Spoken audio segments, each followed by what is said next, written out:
Olá pessoal, tudo bem com vocês?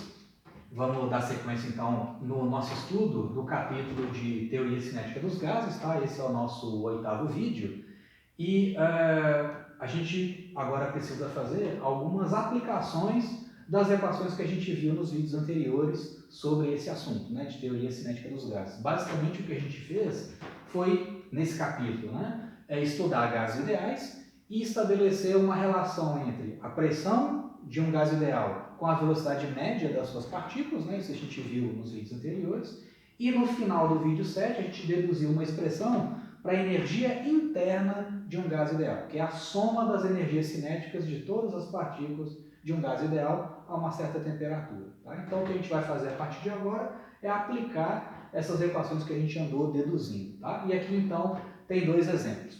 Começando com esse aqui. Tá? Esse exemplo aqui, pessoal, ele é muito interessante, porque é muito importante a gente discutir, porque ele vai permitir a gente aplicar os conceitos, né?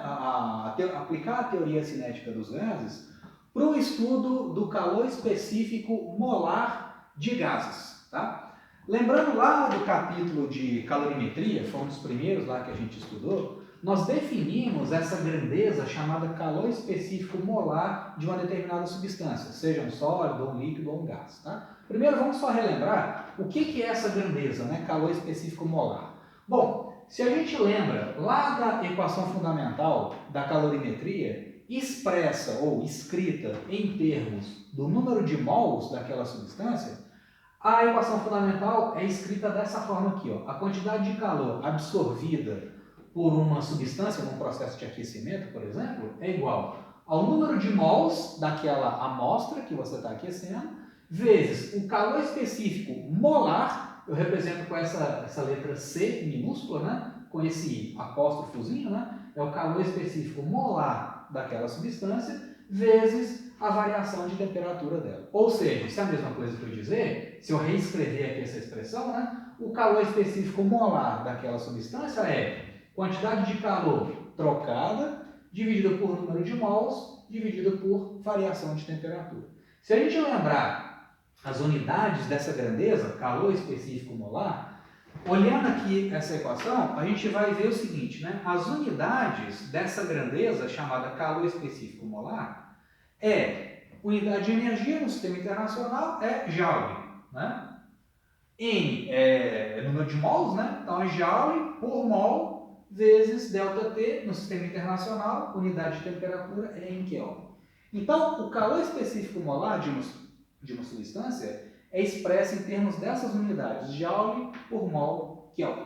Então, eu falo assim para vocês, o calor específico molar de uma determinada substância é 10, digamos, tá? 10 joules por mol por Kelvin, por mol Kelvin.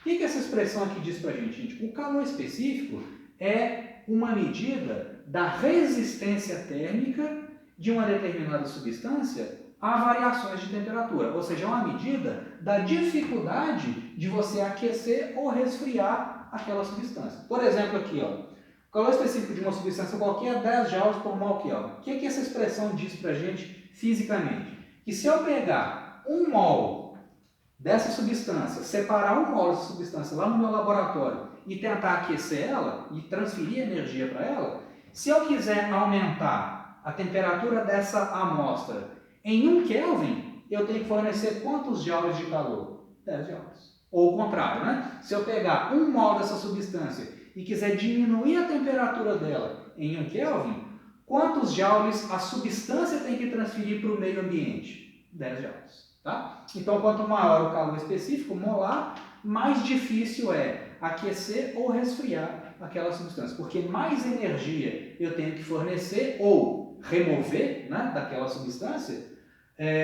para variar a sua temperatura. Tá, ok? Então, beleza. Lembrando disso, né, eu mencionei com vocês também lá nas nossas aulas, vocês peguem aí nas anotações de vocês para relembrar. No caso de substâncias sólidas e líquidas, essa grandeza, calor específico molar, ela é muito aproximadamente constante para intervalos grandes de temperatura. Para temperaturas muito elevadas e temperaturas muito baixas, o calor específico já não é constante mais. Mas para temperaturas próximas da temperatura ambiente, por exemplo, a maioria das substâncias tem o seu calor específico muito aproximadamente constante. Isso vale tanto para sólidos quanto para líquidos. Tá legal? A gente discutiu isso. Para substâncias gasosas, isso já não é verdade. Para substâncias gasosas, aqui a gente está vendo os gases ideais, né? O calor específico molar de um gás ideal, ele vai depender da maneira como você está trocando energia com a sua substância, com a sua amostra, né? E é justamente isso que esse exemplo vai discutir aqui agora, né? A gente vai tratar disso agora. O calor específico molar de um gás ideal, num experimento onde eu mantenho o volume constante, é maior, menor ou igual ao calor específico molar dessa mesma substância quando eu mantenho a pressão constante. Ou seja, digamos que eu queira fazer um experimento, 2 experimentos na verdade, né? Com a mesma quantidade de gás ideal. Só que nesse primeiro experimento eu vou aquecer o gás mantendo o volume dele constante e nesse outro experimento eu vou manter a pressão dele constante. Será que o calor específico molar nas duas situações são diferentes ou são iguais? Ok? É isso que a gente vai discutir aqui agora. Então, olha só. Esse início aqui foi só para a gente relembrar, né? O que é calor específico molar. Vamos aplicar isso agora para os gases.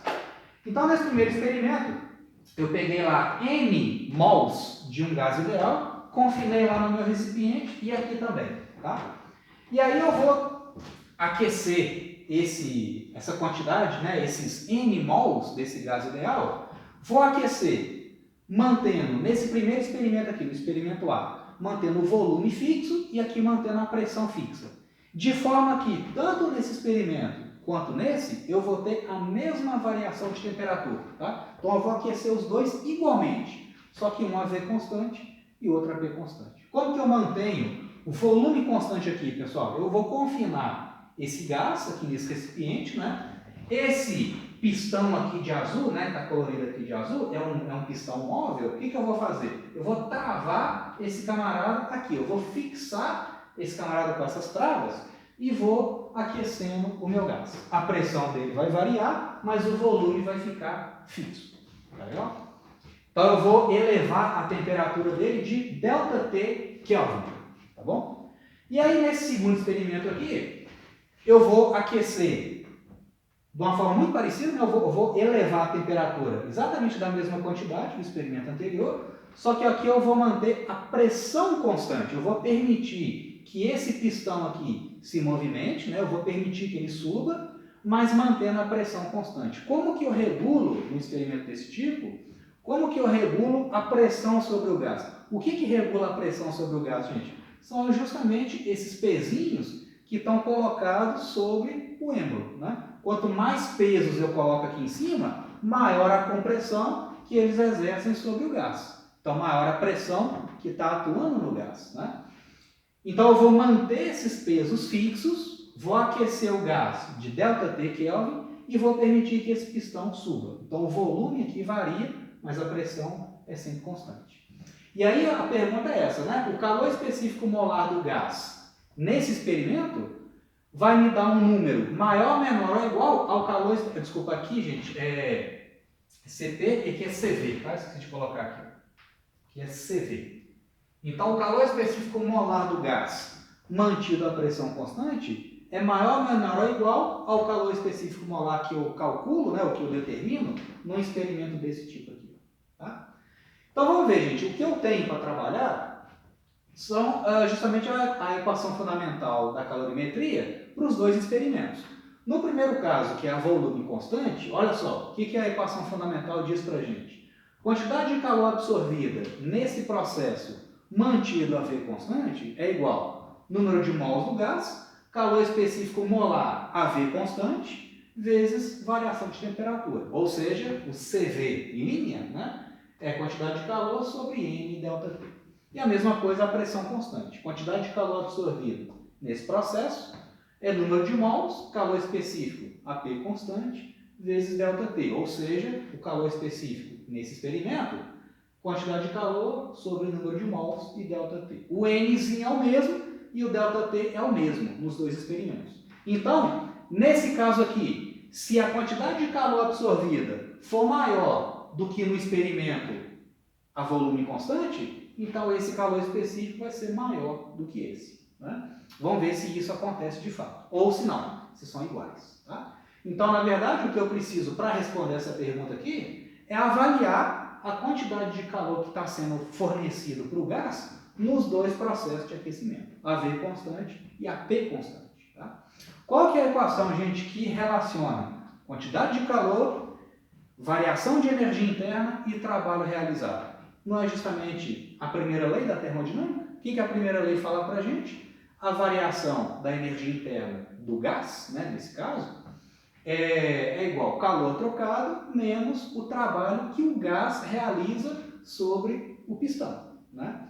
Isso, na verdade, é o princípio de conservação da energia. Você consegue trocar energia com gás de duas formas, fornecendo calor ou realizando trabalho. Né? Esse menos esse é o aumento ou a diminuição da energia interna do gás que está confinado aqui no seu laboratório. Tá? Então, isso aqui é geral. Essa equação aqui, ó, essa primeira parte, é a primeira lei. Isso vale para qualquer situação, sólidos, líquidos e gases. Agora, especificamente para o caso de gases ideais, a energia interna tem uma expressão para ela. A gente viu no final do vídeo 7. A gente viu que a energia interna, ou seja, a soma das energias cinéticas de todas as partículas de um gás ideal, tem uma expressão para ele, né? É 3 meios de nRT. Então, a energia interna está diretamente associada com a temperatura em Kelvin daquela amostra de gás ideal. Né? Então, se a energia interna é 3 meios de nRT, o que é a variação da energia interna? Se o Nzinho é fixo, a variação da energia interna é 3 meios de NR delta T. Delta T. Um aumento de temperatura resulta num aumento da energia interna. Uma diminuição de temperatura resulta numa diminuição da energia interna. Né? Então, essa primeira parte da equação vem da primeira lei da termodinâmica. A segunda parte é específica para os gases ideais. 3 meios de NR delta T. Tá legal? Por que eu estou fazendo isso, gente? Porque agora eu consigo determinar a quantidade de calor trocada nos dois processos. Porque esse cara é o mesmo nos dois experimentos e esse cara é o mesmo nos dois experimentos. Então, batendo o olho aqui nessa equação, quanto que é a quantidade de calor trocada em cada caso? A quantidade de calor trocada vai ser 3 meios de NR delta T, menos trabalho do gás, passa somando para lá, né? Mais o trabalho do gás.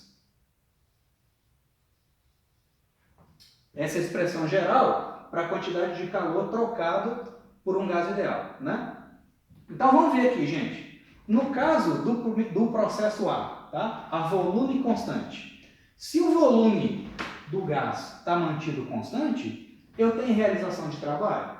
Não tem, né? Se o pistão aqui está fixo, o gás não está nem empurrando o pistão para cima e nem o pistão está comprimindo o gás. Eu não estou tendo mudança no volume. Se eu não tenho mudança no volume, esse camarada é zero.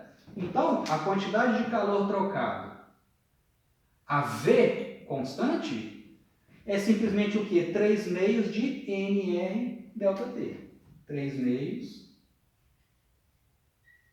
de NR delta T. Deixa guardado aqui. Então, o gás absorve essa quantidade de energia no processo AV constante. No processo AP constante, quantidade de calor trocada a pressão constante, vai ser agora, pegando essa expressão geral e trabalhando ela para o caso de pressão constante agora. Então, a quantidade de calor trocada no processo AP constante vai ser os mesmos 3 meios de nRT delta T, mais o trabalho do gás. Gente, o que é o trabalho do gás? Numa expansão isobárica, ou seja, numa expressão onde a pressão é mantida constante. Ué, o que é o trabalho do gás numa situação geral? O trabalho do gás é integral de P dV, desde o volume inicial até o volume final. Como a pressão ali é constante no experimento B, eu posso tirar a pressão da integral, isso aqui vai me dar pressão vezes a integral de dV. O que é a integral de dV? É ΔV. Nesse caso aqui, ó, é o tanto que o volume está aumentando nesse experimento, né? Então, a quantidade de calor trocada, a pressão constante é esse cara, mais o trabalho do gás. E o que é o trabalho do gás? P vezes ΔV. Isso aqui é para processos a P constante, processos isobáricos, né? Então, mais pressão vezes ΔV.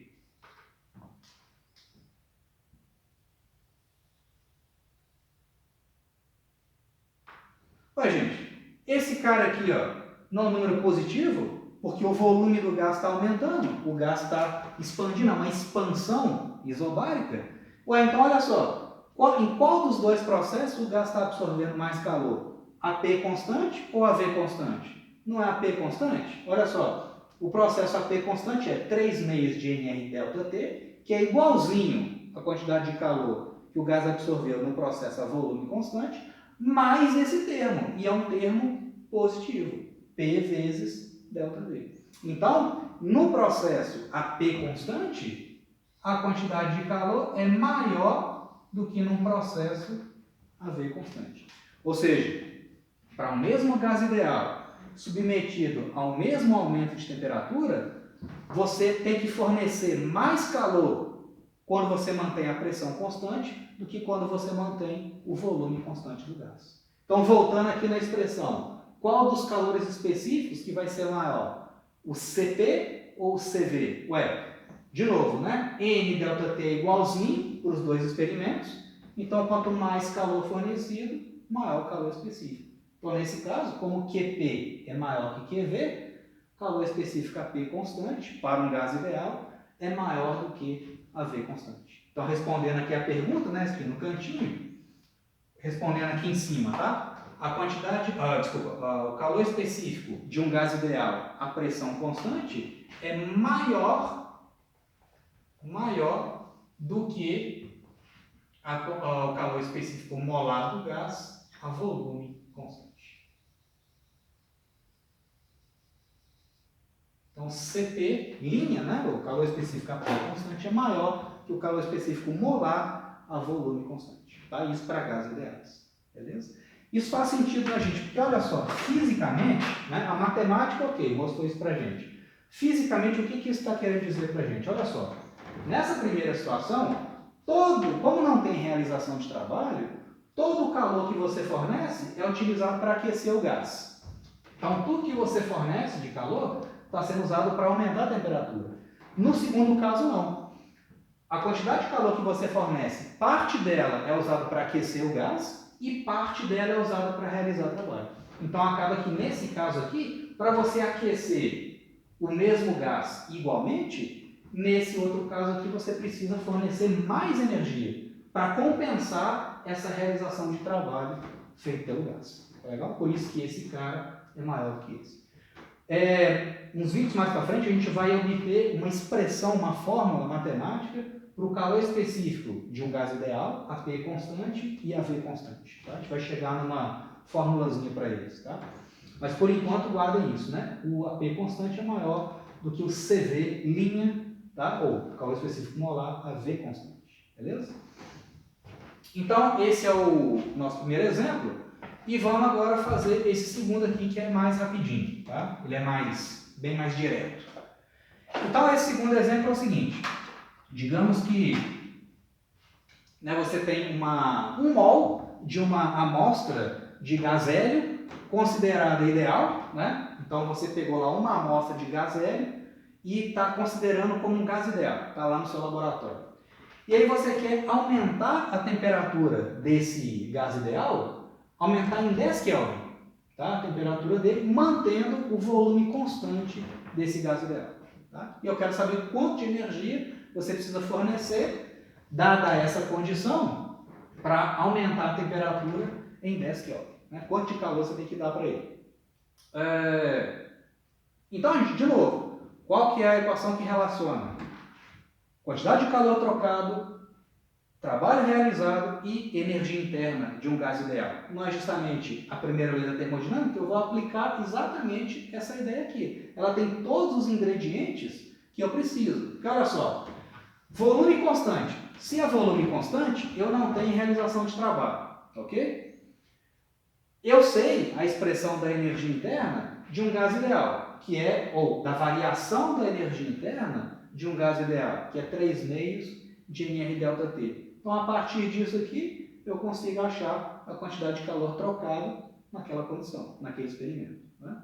Então, de novo, reescrevendo aqui, né? O que a primeira lei da termodinâmica fala para a gente?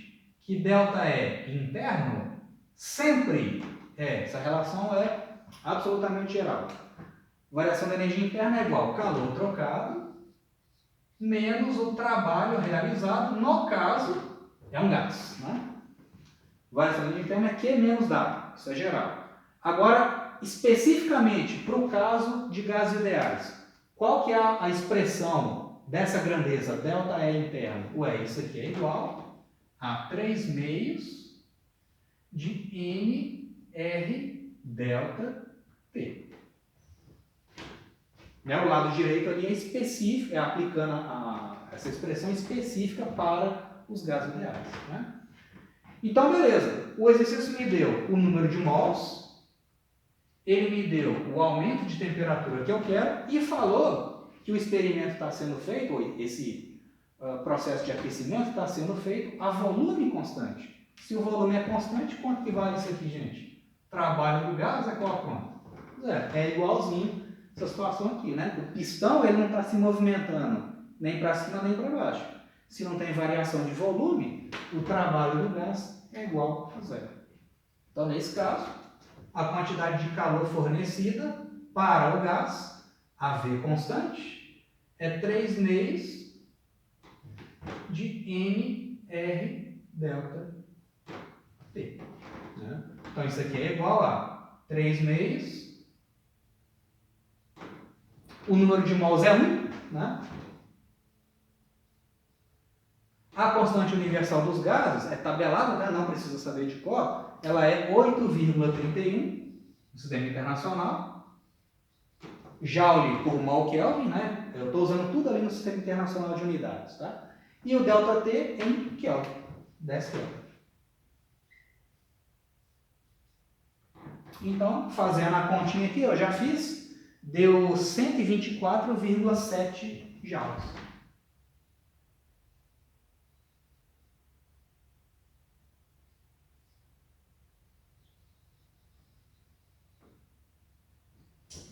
Você vê que a quantidade de calor fornecida é um número positivo. É óbvio, né? Tem que ser. Se eu estou aquecendo o gás, estou elevando a temperatura dele, então, quantidade de calor, sempre que o gás absorve energia, a quantidade de calor Q é um número positivo, né? Quando a sua amostra cede calor para o ambiente, para o experimento, né? Esse Q é um número negativo. Tá?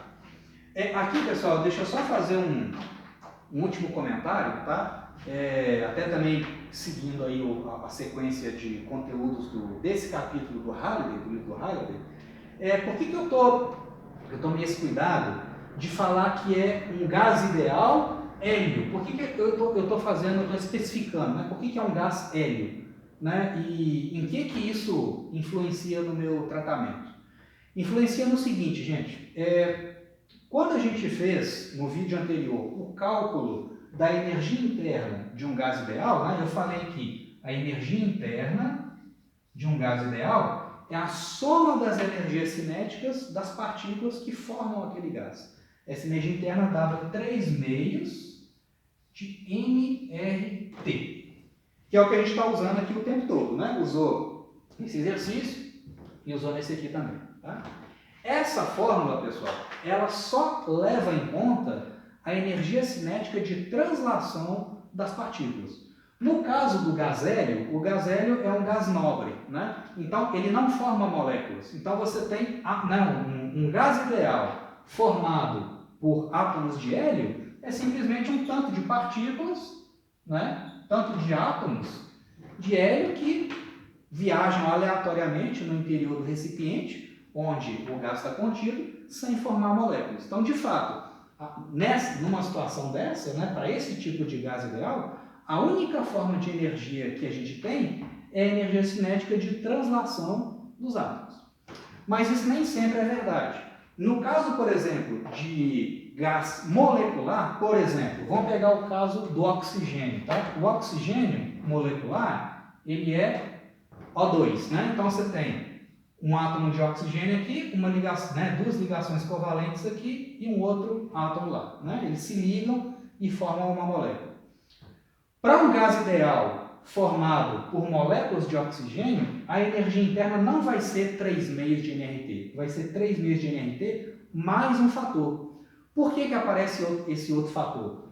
Porque num gás ideal desse tipo, além da energia cinética de translação da molécula, então essa molécula aqui ela viaja pelo espaço, ok. Mas além da energia cinética de translação, a gente tem também a energia cinética de rotação da molécula. Tá? Então a gente tem esses dois átomos aqui, ó, eles podem girar como se fosse um bastão rígido em torno do centro de massa aqui dessa ligação. Então, por exemplo, essa molécula aqui, ela pode girar dessa forma e pode girar também como se fosse um volante. Né? Essa molécula, imagina que você tem um átomo de oxigênio aqui e um outro aqui. A molécula pode girar dessa forma, mas ela pode girar dessa forma aqui também, no plano do quadro. Então, além da energia cinética de translação da molécula, eu tenho também a energia cinética de rotação. Então, a energia interna não vai ser só esse fator, vai ser esse cara mais uma constante. Tá? Essa constante, o cálculo dela, depende do estudo de uma seção desse capítulo que chama Teorema da Equipartição da Energia, no caso de gases ideais. Tá? Eu não vou entrar nessa parte do capítulo, apesar de não ser muito complicado, mas eu não vou entrar nessa parte para não ficar com excesso de informação. Tá? O curso de Física 3, ele já é um curso bem extenso, né? Então a gente começou lá com escalas termométricas, estamos falando agora de gases ideais, ainda temos que falar de fluidos, temos que falar de ondulatória, de ótica, então é um curso muito extenso, então eu estou retirando algumas partes. E essa é uma das partes que eu vou retirar. A seção do Halliday que fala assim, teorema da equipartição da energia, que leva em conta isso que eu acabei de falar, essa energia cinética rotacional de uma substância molecular, por exemplo, isso eu vou tirar do capítulo. Tá? Então, os gases ideais que a gente vai estudar são gases ideais do tipo hélio, né? Do tipo gases nobres, onde eu só tenho a energia cinética de translação. Eu não vou estudar energias cinéticas de rotação das moléculas. Tá? Então nós vamos ficar só nessa fórmula aqui.